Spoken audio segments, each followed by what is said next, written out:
formamos parte de un grupo de autoconvocados de papás y personas con discapacidad que estamos muy preocupados por la realidad de la ciudad, pero principalmente no solo por lo que está pasando ahora, sino por nuestros candidatos a futuro, que dentro de sus propuestas todavía no hemos escuchado nada que se refiera a discapacidad. Es algo que para nosotros es fundamental. La ciudad tiene un 8% de personas con discapacidad, así que es un porcentaje interesante, y de ningún candidato hemos escuchado tener el tema de discapacidad como prioritario, o por lo menos alguna idea de lo que se va a hacer con discapacidad en estos futuros 4 años. Y la realidad de la ciudad hoy es una ciudad que, si te tengo que reconocer, es bastante poco inclusiva. Nosotros no podemos desplazarnos libremente por la ciudad porque tenemos muchas limitaciones, por ejemplo, rampas, veredas rotas. Y te puedo también decir que no nos podemos desplazar por la ciudad porque hay lugares donde no tenemos la posibilidad de acceder, como puede ser la cuestión de la educación, como puede ser la cuestión de salud.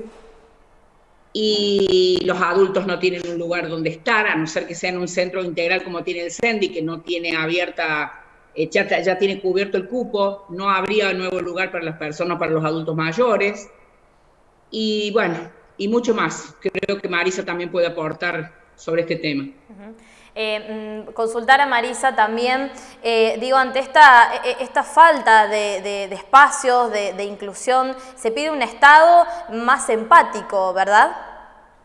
Y sí, lo más gracioso de todo esto, entre comillas gracioso, somos mamás que hace años que venimos luchando por el respeto a los derechos con los que nacieron nuestros hijos, y notamos que todos los años tenemos que salir a reclamar a los medios, a hacer como te voy a decir algo que uso yo, es una pornografía de sentimientos por la no inclusión. Y esto es una vergüenza, tener que salir a reclamar derechos con los que, como dije recién, ya nacieron nuestros chicos con estos derechos. Y no lo estamos viendo puestos principalmente en Villa María. Estamos hablando por Villa María.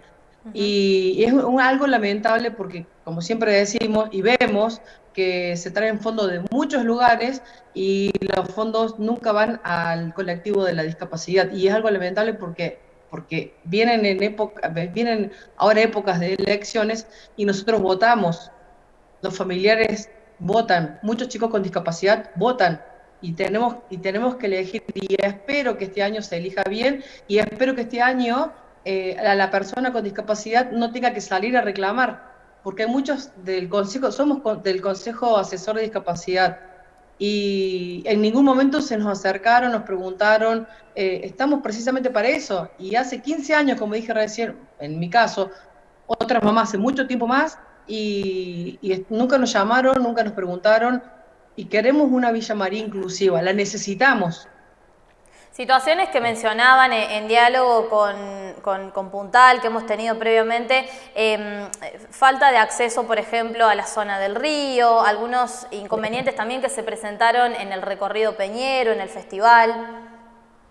Para las personas que no saben, Villa María cuenta con 20 kilómetros de costanera, de los cuales el año pasado lo recorrimos y no hay ningún acceso hacia el río para ingresar con la silla de ruedas. Hasta que, bueno, el año pasado sucedió un acto fortuito ahí que bueno, me caí con Joaquín en UPA, porque yo no puedo llegar con la silla de ruedas con arena hasta el río. Y bueno, gracias a la gentileza y amabilidad y solidaridad de la presidenta del barrio, el barrio Santana, y junto a los bañeros, bueno, lograron hacer como un acceso, una rampa rebuscada, pero al fin es útil para mi caso, principalmente que tengo que bajar con la silla de ruedas hasta el río. Pero bueno, es algo chiquito a lo que generalmente nos estamos tratando de proyectar a futuro. Necesitamos muchas cosas más para el futuro, y estas son cositas chiquitas que ya se tendrían que haber solucionado hace tiempo. Sara, por último, preguntarles, la Secretaría de Discapacidad tiene que ser un espacio que perdure en el tiempo. Ese era uno de los pedidos que también tienen desde el espacio.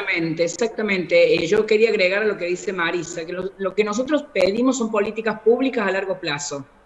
A nosotros no nos interesa que la discapacidad, por cada gobierno que vaya pasando, vaya cambiando de cabeza la secretaria de la parte de discapacidad de la municipalidad, sino que si la persona que es elegida para la secretaria es una persona proba, es decir, que vemos que en su trayectoria de esos 4 años sirvió su trabajo, que ella continúe, aunque cambie el contenido político de quien asuma en la municipalidad, porque nosotros en discapacidad necesitamos continuidad. No podemos estar hablando, como dice Marisa, hace 15 años, 20 años en mi caso, siempre repetitivamente, no hay acceso a la rampa, no anda, vos fijate, que repetimos el mismo tema todos los años y esto no nos permite proyectar ni pensar cosas más importantes. No digo que la rampa no sea importante, pero también tenemos otros problemas, que es el adulto mayor, la residencia para un adulto mayor que puede quedar solo, que son generalmente chicos con discapacidad intelectual. Todo eso hay que pensarlo, pero si todavía siempre, todos los años, estamos repitiendo cosas que son de necesidades básicas, porque acá tenemos que hablar de necesidades básicas para la persona con discapacidad. La posibilidad del desplazamiento es básico. No tener transporte adaptado es una vergüenza. Hay gente que no va a pagar un taxi porque no tiene, y muchas veces porque no lo llevan, y no tiene un colectivo adaptado para que lo traslade dentro de la ciudad, entonces queda en su casa vegetando. Eso es no tener derechos, que es el derecho a desplazarnos. Chicos que no van a la escuela porque no tienen la posibilidad o de tener un transporte, porque no tienen una obra social, muchas veces el transporte de la municipalidad no funciona, y no tener otro tipo de transporte que podría ser el colectivo adaptado para llegar a la escuela o a llegar a sus terapias. Entonces estamos discutiendo, discúlpame Marisa, estamos discutiendo necesidades básicas y no estamos llegando y no podemos ir avanzando en cosas que para nosotros también son necesarias, la adultez de nuestros hijos, la posibilidad de trabajar que tienen y que no nos están dando tampoco la posibilidad de que puedan trabajar. Estamos esperando poder algún día entrar al parque industrial nosotros también con nuestros hijos, porque nuestros hijos pueden armar cooperativas, podemos preparar chicos que perfectamente pueden entrar a trabajar en el parque industrial, pero mira todo lo que hay que hacer, pero todavía nos quedamos en lo básico, en esa necesidad básica. No respetan los derechos y de esa manera le quitan calidad de vida a nuestros chicos y a nuestros adultos también, porque hay muchos adultos que quedaron en su casa porque no tienen la manera de llegar a un trabajo o de llegar a una terapia o de llegar simplemente al anfiteatro, como pasó este año.